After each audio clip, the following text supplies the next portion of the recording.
After a strong performance in the 2014 midterms, Republicans waited just a little more than a month to make political waves again.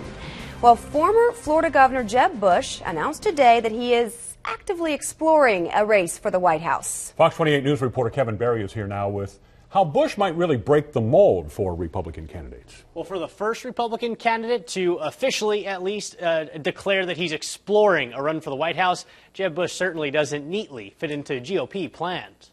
Right now, a lot of people know him as the son and brother of former presidents, but Jeb Bush is also the Republican standing behind Common Core and who's sympathetic to immigration reform. I think Jeb might be considered somewhat of a moderate within the Republican Party, and I don't know if that's going to help him or hurt him. Nilles said he'd expect a Republican who wins the primary to be further to the right. But Tim Hagle at the University of Iowa says there is a way for Bush to keep his policies and win over Republicans. I think that what Jeb Bush should do is come to whatever state he needs to, Iowa in particular, but wherever conservatives are, and explain his position. I think he can probably win over a number of people. He says voters will respect Bush for at least having the conversation. When Terry Branstad asks you to come to Iowa, you do not say no. Bush's announcement is a curveball for New Jersey's Governor Chris Christie. Hagle says Bush and Christie will likely fight for the moderate votes, making their race less about the issues. So even to the extent that they may be staking out a similar policy ground, it may be that their personalities and their approaches are the thing that's going to help to decide people between those two. Linn County Republican Chairperson Cindy Golding says Jeb Bush might be more accepted than he gets credit for.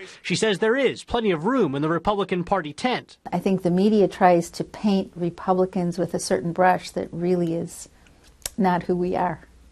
Now, January 24th is the date to circle on the calendar for now. Steve King is hosting an event in Des Moines where a lot of potential candidates will get a chance to test the waters right here in Iowa. If Bush is going to explain his positions on certain issues that might not be as popular with conservatives, that would be a very good place to start.